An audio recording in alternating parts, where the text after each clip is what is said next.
ایک بادشاہ کا، یعنی حدیث کا پورا میں مفہوم بیان کر رہا ہوں، ایک بادشاہ تھا، اس کے پاس ایک جادوگر تھا. تو یہ بادشاہ لوگوں کو الو بناتے رہتے ہیں نا، جادو وادو دکھا کے لوگوں کو عقیدت رہے. تو وہ جادوگر جب بوڑھا ہو گیا تو اس جادوگر نے بادشاہ سے کہا کہ میں مرنے والا ہوں، تو کوئی ایسا نوجوان ہو جس کو میں یہ جادو سکھا دوں تاکہ وہ تمہارے کام آ سکے. تو کوئی نوجوان ہو تاکہ ذرا لمبی عمر ہو، تمہاری خدمت کر سکے گا. تو ایک خاندان تھا، انہوں نے اپنا بیٹا دے دیا کہ بھئی اچھا ہے، یہ جادو سیکھے اور بادشاہ کے پاس رہے گا. تو وہ نوجوان جب جادوگر کے پاس جادو سیکھنے کے لیے آتا تھا تو راستے میں ایک راہب کا گھر تھا. راہب جو عیسائی مذہب پر ہوا کرتے تھے اور اللہ اللہ کیا کرتے تھے، عبادت کیا کرتے تھے. راہب درمیان میں پڑتا، یہ نوجوان اس راہب کے پاس جاتا، درمیان میں راہب کے پاس جاتا. راہب اس کو دین کی باتیں بتاتا، توحید کی دعوت دیتا اور بتاتا کہ جادو اچھا کام نہیں ہے، مذہب کی تو یہی دعوت ہے نا. اور جب یہ جادوگر کے پاس جاتا تو جادوگر اس کو وہی پلیتے اور سندل محبوب آپ کے قضیے ٹوپی ڈرامے تو جادوگر لے کے چل رہے ہوتے ہیں، اور یہ لے کر آؤ اور مردہ. یہ میں اپنی طرف سے تشریح کر رہا ہوں، حدیث میں اتنی تشریح نہیں ہے، لیکن یہی کرتا ہوگا نا. حدیث میں تو بس اتنا ہے کہ جادوگر کے پاس آتا تو راہب کے پاس سے ہوتا ہوا جاتا، اور جاتے ہوئے بھی راہب کے پاس سے، یعنی گھر سے آتے ہوئے بھی راہب کے پاس سے اور واپسی پہ بھی راہب کے. تو راہب کی باتیں زیادہ اس پر اثر کرنے لگیں. لیکن وہ جادوگر اس کو یہی پلیتے گندی باتیں جو جادوگروں میں ہوتی ہیں اور ہوائی باتیں. تو یہ جو نوجوان تھا نا، اس کو راہب کی باتیں اٹریکٹ کرنے لگی. یار اس کی تعلیمات پاکیزہ ہیں، صاف ستھری، خود بھی صاف ستھرا رہتے ہیں، جو مذہبی لوگ ہوتے ہیں نہانا دھونا. جادوگر تو گندے اس میں رہتے ہیں ہر وقت گندے میں. تو یہ کیا ہوا، یہ مسلمان ہو گیا، یعنی اس وقت عیسائی مذہب اس نے قبول کر لیا جو برحق مذہب تھا. راہب کے ہاتھ پہ یہ کیا ہو گیا، مسلمان. راہب نے اسے کہا کہ دیکھو، اگر تم بادشاہ کو پتہ چل جائے نا کہ تم مسلمان ہو گئے ہو تو میرا نہیں بتانا کہ میرے ہاتھ پہ، ورنہ بادشاہ مجھے قتل کر دے گا. اس نے کہا ٹھیک ہے، نہیں بتاؤں گا. تو یہ نوجوان کو اب اللہ نے چونکہ اس سے دین کا کام لینا تھا بہت زیادہ، اور اس کی بڑی قربانی تھی. جادو میں تو کروڑوں روپے پیسہ ہے، یہاں پر پیسہ بھی نہیں.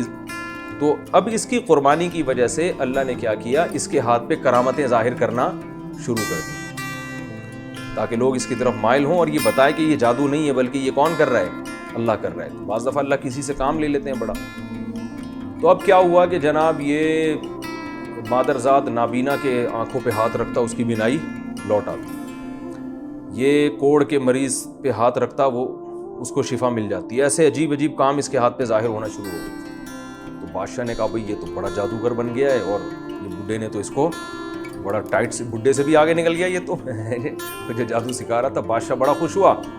تو بادشاہ نے اس کو بلایا کہ ہمیں تمہارے بارے میں خبر پہنچی ہے، تم تو بھئی یوں بھی کر رہے ہو، یہ بھی کر رہے ہو، یہ بھی کر رہے ہو، تم تو بڑے ماشاءاللہ فنڈر، ماشاءاللہ تو نہیں کہا ہوگا، یعنی فنڈر بن گئے. تو اس کو اب موقع مل گیا. اس نے کہا بھئی بات یہ ہے کہ یہ سب کچھ اللہ کر رہا ہے، میں نہیں کر، صرف ہاتھ میرا ہے، کرنے والا کون ہے، اللہ. بادشاہ تو کافر تھا، وہ تو اللہ کو مانتا نہیں تھا. اس کو یہ خطرہ ہوا کہ یہ تو لوگوں کو اللہ کی طرف دعوت دے رہے ہیں، لوگ تو اللہ کی قدرت پہ یقین کریں گے، میری دکان کیا ہو جائے گی، بند. تو بادشاہ اب اس کو قتل نہیں کرنا چاہتا تھا، کیونکہ بادشاہ کہہ رہا تھا یہ بڑا قیمتی آدمی ہے، اس کے ہاتھ پہ ایسی چیزیں ظاہر ہو رہی ہیں، اگر یہ میرا بن جائے تو میرے لیے بہت مفید ہو سکتا ہے. تو بادشاہ یہ چاہ رہا تھا کہ اس کو ڈرا کے قتل، یعنی ڈرائے، قتل کی دھمکیاں دے تاکہ یہ قتل نہ ہو اور یہ موت کے خوف سے جو ہے نا ایمان چھوڑ دے. خیر اس کو پہلے تو اتنا مارا گیا، اتنا ٹارچر کیا گیا کہ اس نے راہب کا نام بتا دیا کہ میں اس کے ہاتھ میں. ظاہر ہے انسان ایک حد تک مار برداشت کرتا ہے. تو راہب کو لایا گیا اور راہب کا سر قلم کر دیا گیا، وہ بیچارہ شہید ہو گیا. کتنا مبارک راہب ہوگا جس کا حدیث میں تذکرہ آ رہا ہے. تو اور اس کو کیا کیا گیا کہ اس کو بادشاہ نے کہا کہ لوگوں سے کہا اپنے درباریوں سے کہ اس کو لے کے جاؤ پہاڑ پہ اور نیچے کھائی دکھاؤ، اس کو ڈراؤ، ٹھیک ہے نا، اور اس سے کہو کہ یہ عیسائیت چھوڑ دے، نہیں چھوڑتا تو ہم تمہیں یہاں سے گرا کے ہلاک کر دیں گے. تو اس کو لے گئے، اس نے کہا ہلاک کر دو، میں تو عیسائیت نہیں چھوڑنے والا. تو اللہ کی قدرت کیا ہوئی ہے کہ وہ پہاڑ پہ ایسا کچھ زلزلہ آیا، وہ سارے مر گئے اور یہ بچ گیا، اکیلا واپس آ گیا. تو بادشاہ نے پھر لوگوں کو کہا کہ اس کو سمندر میں لے جاؤ. اچھا اب یہ خبریں لوگوں میں مشہور ہونا شروع کی، ایک نوجوان ہے بھائی وہ اس طرح کا ہے، کیونکہ اللہ تعالیٰ مشہور کر رہے ہیں نا تاکہ اس سے کام لینا ہے اللہ تعالیٰ نے. تو اس کی خبر کہ بھئی یہ تو آنکھوں پہ ہاتھ لگائے تو بینائی واپس لوٹ آتی ہے. تو یہ سب کو یہی کہتا بھئی میں یہ نہیں کر رہا, یہ اللہ پر ایمان لے کر آؤ, یہ میں نہیں کر رہا, یہ اللہ کر رہا ہے, تو اللہ کی قدرت پر ایمان لے کر آؤ. تو اب اس کے یہ واقعہ بھی مشہور ہونے شروع ہو گئے, بھئی پہاڑ سے گرایا نہیں مر رہا. تو اس کو سمندر میں لے کر گئے, بیچ سمندر میں بادشاہ نے کہا اس کو غرق کر دینا اگر یہ ایمان نہ لے کر آئے. تو ڈرایا نہیں, یعنی ایمان نہ چھوڑے, اگر یہ ڈرایا کوئی اثر نہیں ہوا اس کے اوپر. تو وہ کشتی الٹ گئی, سارے مر گئے, اس کو اللہ نے بچا لیا, یہ پھر واپس لوٹ آیا. کشتی الٹ گئی یا کیا ہوا مجھے پوری تفصیل جتنی حدیث میں ملتی ہے, بس یہ کہ وہ غرق ہو گئی, یہ بچ گیا. تو جب یہ واپس آیا تو جب بادشاہ نے ساری کوششیں کر لی کہ بھئی اچھا لوگ آہستہ آہستہ مسلمان ہو رہے ہیں, تو اس نے بادشاہ کو کہا کہ اے بادشاہ اگر تو مجھے قتل کرنا چاہتا ہے تو جو طریقہ میں بتاؤں نا اس طریقے سے قتل کر. اب لوگوں میں تو شہرت ہو چکی تھی کہ بادشاہ نے سارے حربے استعمال کر لیے مگر یہ قتل نہیں ہو کے دے رہا. اس نے کہا جو طریقہ میں بتاؤں گا اس طریقے سے تو مجھے مارے گا تو میں قتل ہو جاؤں گا. بادشاہ تو چاہ رہا تھا اس سے جان چھڑائی, ہے تو ہمارے لیے مصیبت بن گیا ہے. بادشاہ نے کہا کیا طریقہ؟ اس نے کہا بھائی چوک پہ کھڑا کر کے میرے اوپر تیر مار اور یہ کہے بسم اللہ و ربی ھذا الغلام, بسم اللہ ربی ھذا الغلام, اللہ کے نام سے جو اس لڑکے کا رب ہے. یعنی اس نوجوان نے یہ قربانی دی کہ جب یہ بادشاہ یہ اناؤنس کرے گا نا, یہ لفظ بولے گا تو لوگ کہیں گے بھائی اللہ کا نام لینے سے تو قتل ہو رہا ہے, ویسے قتل نہیں ہو رہا. یعنی بسم اللہ کی برکت بھی سامنے آئے گی اور لوگ اللہ پہ اور یقین کریں گے. تو نوجوان نے یہ قربانی دی. تو جب اس کو اس طرح سے چوک پہ کھڑا کیا گیا اور اس کے تیر مارا گیا نا, تو جب بسم اللہ ربی ھذا الغلام کہا گیا, یہ تیر اس کی کن پٹی پہ لگا اور اسی وقت یہ شہید ہو گیا. لیکن اچھا اس نے یہ بھی کہا تھا کہ پورا شہر اکٹھا کر لو, یہ سب کے سامنے ہونا چاہیے, اکیلے میں نہیں, کیونکہ یہ چاہ رہا تھا یہ دعوت سب کے پورے شہر کو پہنچ جائے. اور تو جب پورا شہر اکٹھا کر لیا گیا اور اس کے تیر لگائے, یہ جناب گرائے, پورے شہر نے بیک زبان ہو کے کلمہ پڑھنا شروع. سارے مسلمان ہو گئے جو اس وقت جو عیسائی مذہب برک تھا, سب اللہ کی دعوت, اللہ پر ایمان لے آئے اور بادشاہ کے رب ہونے کی, بادشاہ تو اپنے آپ کو رب کہتا تھا, سارے مسلمان ہو گئے. آپ کو پتہ ہے جو حکومتی پٹھو ہوتے ہیں نا وہ کبھی بھی وہ نہیں ہلتے چاہے کچھ بھی ہو جائے. جو بادشاہ کے درباری ہوتے ہیں نا خاص, بہت کم ان میں لوگوں کو ایمان کی توفیق ملتی ہے. تو قرآن کی تاریخ سے بھی پتہ چلتا ہے کہ ظالم بادشاہوں میں بعض دفعہ پوری قوم ان کے خلاف ہو گئی, لیکن ان کے جو درباری ہیں وہ ان کا ساتھ نہیں چھوڑتے.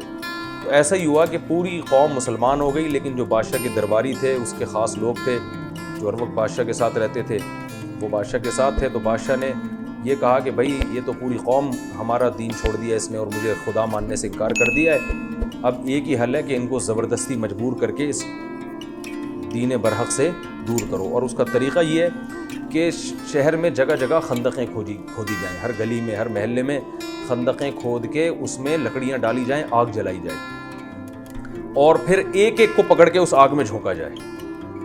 تو جو اس آگ کو دیکھ کے ڈر جائے اور کہے کہ میں اپنا دین چھوڑتا ہوں تو اس کو تو بچا لو, باقی سب کو کیا کر دو, آگ میں ڈال دو. تو یہ وہ خندقیں تھیں. تو ایک ایک کو پکڑ کے ڈالا گیا. صحیح حدیث میں آتا ہے آپ صلی اللہ علیہ وسلم نے ارشاد فرمایا کہ 3 بچے ہیں جو ماں کی گود میں بولے ہیں. ایک تو حضرت عیسیٰ علیہ السلام ماں کی گود میں بولے تھے, اور ایک وہ جس پر وہ ایک بزرگ تھے نماز پڑھ رہے تھے, تو ان کی ماں نے ان کو پکارا تو وہ پریشان ہو گئے کہ ایک طرف ماں ہے اور ایک طرف نماز ہے. تو آزمائش میں آ گئے نا, اللہ میں نماز توڑ کے جواب دوں تو تیرا حق ضائع ہوتا ہے, اور ماں کو نماز نہ توڑوں تو ماں کا حق. تو اسی کشمکش میں تھے کہ ماں نے بد دعا دے دی کہ اللہ کرے تجھ پر کوئی تہمت لگے.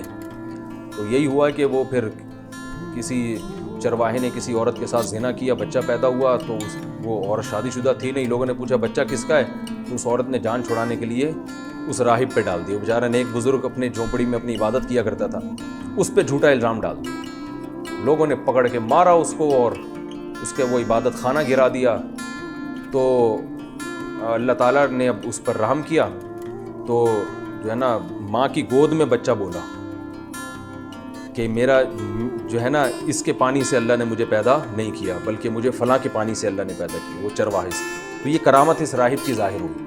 تو اللہ نے اپنے حق کی وجہ سے اس کی عزت کی بھی حفاظت کی, لیکن ماں کی بد دعا بھی لگی اس کو. تبھی امام ابو حنیفہ رحمہ اللہ تعالیٰ اسی حدیث کی بیس پہ کہتے ہیں کہ اگر نماز کی حالت میں ماں پکارے اور اس کو پتہ نہیں ہے کہ آپ نماز پڑھ رہے ہیں تو نماز توڑ دینی چاہیے۔ تو اب کیا مسئلہ ہوا کہ وہ بچہ بھی ماں کی گود میں بولا، تو خیر جب لوگوں نے کہا یہ تو راہب بڑا نیک آدمی ہے، بچے سے اللہ گواہی دلوا رہے ہیں، تو اس راہب کو دوبارہ پروٹوکول دیا گیا اور اس سے کہا ہم آپ کا عبادت خانہ سونے کا بنا کے دیں گے۔ اس نے کہا نہیں بھائی، وہ مٹی کا گھروندہ ہی بنا دو میرے لیے، جب عبادت ہی کرنی ہے تو سونے کے محل کا کیا کرنا۔ تو یہ ایک بچہ ماں کی گود میں بولا، ایک عیسیٰ علیہ السلام، اور ایک تیسرا ایک اس واقعے میں تو نبی صلی اللہ علیہ وسلم نے فرمایا کہ جب سب کو لا کے آگ میں ڈالا جا رہا تھا، نہیں وہ اتنا دودھ پیتا بچہ نہیں تھا جو یوسف علیہ السلام کی گواہی جس نے دی تھی، واسع خان، تو وہ آپ جتنا کم از کم ہوگا۔ تو یہ جو تھا حدیث میں آتا ہے کہ ایک عورت کو لایا گیا، اس کی گود میں جو ہے نا دودھ پیتا بچہ تھا۔ اب اس عورت کو اپنے بچے کا خیال آ رہا تھا یہ بچہ کیسے آگ میں جلے گا، وہ بیچاری، باقی لوگ تو گر رہے تھے، ایمان اتنا مضبوط تھا ان لوگوں کا، اس بچے نے قربانی ایسی دی تھی نوجوان نے کہ وہ آگ میں گرنے کے لیے تیار۔ تو وہ بچہ، ماں جو ہے نا ہچکچا رہی تھی کہ ایک طرف کفر ہے کہ میں اللہ کا انکار کر دوں، اور ایک طرف ہی آگ ہے، اور پھر بچے پہ ترس آ رہا تھا اس کو کہ بچے کو کیسے میں ڈالوں۔ تو نبی صلی اللہ علیہ وسلم نے ارشاد فرمایا کہ اللہ نے اس بچے کو قوت گویائی عطا فرمائی۔ جب کوئی اللہ کے لیے ایسی قربانیاں دیتا ہے نا تو اللہ کی بھی مدد ہوتی ہے۔ تو اس بچے نے ماں کی گود میں بولا کہ اے ماں، یہ آگ کا ایندھن نہیں ہے، یہ جنت کا باغ ہے، اس میں کود جا۔ تو نبی صلی اللہ علیہ وسلم، یعنی یہ دیکھنے میں آگ لگ رہی ہے، حقیقت میں یہ آگ نہیں ہے، یہ باغ ہے، اللہ نے جو ہے نا آزمائش کے لیے اس کو رکھا ہے۔ تو وہ ماں جو ہے نا اپنے سینے سے لگا کے اس میں کود گئی۔ تو خیر وہ اس بادشاہ نے، کم بخت نے، ان سب کو قتل کر دیا۔ تو وہ غالب آ گیا بادشاہ، وہ ہلاک ہو گئے۔ تو اب چونکہ ظاہری لحاظ سے بادشاہ کو کامیابی مل گئی تھی اور وہ ایمان والے سارے قتل ہو گئے، جو کفر میں تھے وہ تو بادشاہ کے ساتھ ہو گئے، تو اب ظاہری لحاظ سے تو وہ کامیاب ہو گئے نا۔ تو قرآن میں اللہ نے صدیوں بعد ان کا واقعہ نازل فرمایا، اور اللہ نے فرمایا کہ میں اپنے نبی کو یہ اطلاع دے رہا ہوں کہ دیکھنے میں کامیاب بادشاہ ہوا لیکن حقیقت میں کامیاب نہیں ہوا، اس لیے کہ وہ تو باغات میں چلے گئے، اور جو بادشاہ جس نے خندقیں کھدوائی تھیں نا، اور اس کے جو فوجی لوگوں کو پکڑ کے خندقوں میں ڈال رہے تھے، وہ اصل میں آگ میں ہیں، تو آگ کے مستحق یہ لوگ ہوئے ہیں، وہ نہیں ہوئے۔ اسی کا اللہ نے اس صورت میں بیان کیا۔ اب دوبارہ پڑھ لیتا ہوں۔ اللہ فرماتے ہیں قسم ہے آسمان کی جو ستاروں والا ہے، یعنی راستوں والا ہے، اور قیامت کے دن کی قسم، اور شاہد اور مشہود کی قسم، ہلاک ہو گئے خندقوں والے جنہوں نے خندقیں کھودی۔ النار، پھر ان کی برائی کو بیان کیا جا رہا ہے، معمولی خندق نہیں تھی بلکہ آگ والے لوگ تھے، جو ایندھن والی آگ تھی جس میں ایندھن ڈال کے اس کو بھڑکایا گیا تھا۔ اذ ہم علیہا قعود، اور جب وہ وہاں بڑے آرام سے بیٹھے ہوئے منظر دیکھ رہے تھے۔ وہم علی ما یفعلون بالمؤمنین شہود، اور ایمان والوں کے ساتھ جو ظلم زیادتی کر رہے تھے اس اپنی آنکھوں سے دیکھ بھی رہے تھے، پھر بھی ان کو ترس نہیں آیا، اور یہ انتقام ان سے صرف اس بیس پہ لے رہے تھے۔ وما نقموا منہم الا ان یؤمنوا باللہ العزیز الحمید، صرف اس بیس پہ انتقام لے رہے تھے کہ یہ ایک رب پہ ایمان لائے ہیں جو زبردست، غالب اور قابل تعریف ہے، اس پر ایمان لانے کی سزا یہ مل رہی ہے کہ ان کو آگ میں ڈالا جا رہا ہے، اور وہ معمولی رب تھوڑی ہے۔ اس میں اللہ بتا رہے ہیں کہ ہمارے لیے جب کوئی قربانی دے گا تو کیا ہم اس سے غافل ہو جائیں گے؟ الذی لہ ملک السماوات والارض، یہ وہ اللہ ہے جو آسمانوں اور زمین کا بادشاہ ہے اور ہر چیز پر گواہ بھی ہے۔ وہ بادشاہ اور اس کے درباری سمجھ رہے تھے کہ اللہ کو نہیں پتا، تو اللہ فرماتے ہیں ہم تو سب کچھ دیکھ رہے تھے۔ پھر اللہ نے فرمایا ان الذین فتنوا المؤمنین، وہ لوگ جنہوں نے مومنین کو فتنے میں ڈالا، آزمائش میں ڈالا، اور مومن عورتوں کو، پھر ان میں سے کسی نے توبہ اگر نہیں کی تو ان کے لیے جہنم کا عذاب ہے اور آگ والا عذاب ہے۔ تو یہ سمجھ رہے تھے ہم نے ان کو آگ میں ڈالا ہے، مگر حقیقت میں آگ میں کون جلے گا؟ وہ لوگ جلیں گے جنہوں نے ڈالا تھا۔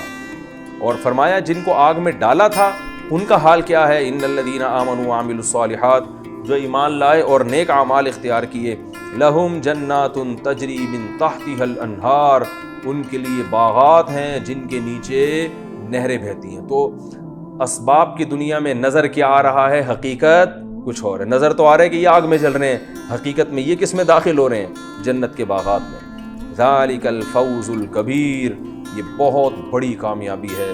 اور اللہ نے فرمایا کہ جو لوگ مومنین پر اس طرح ظلم کر رہے تھے تو یہ باخبر ہو جائیں، ان بطش ربک لشدید، تیرے رب کی پکڑ بہت سخت ہے، بعض دفعہ ظالموں کو اللہ ڈھیل دیتا ہے، جیسے اس بادشاہ نے قتل کر دیا، سب کو مار دیا، کچھ بھی نہیں ہوا اس بادشاہ کو. تو اس کا یہ مطلب نہیں ہے کہ رب پکڑتا نہیں. اللہ فرماتے ہیں تیرے رب کی پکڑ بہت شدید ہے. انہ ہوا یبدئ و یعید.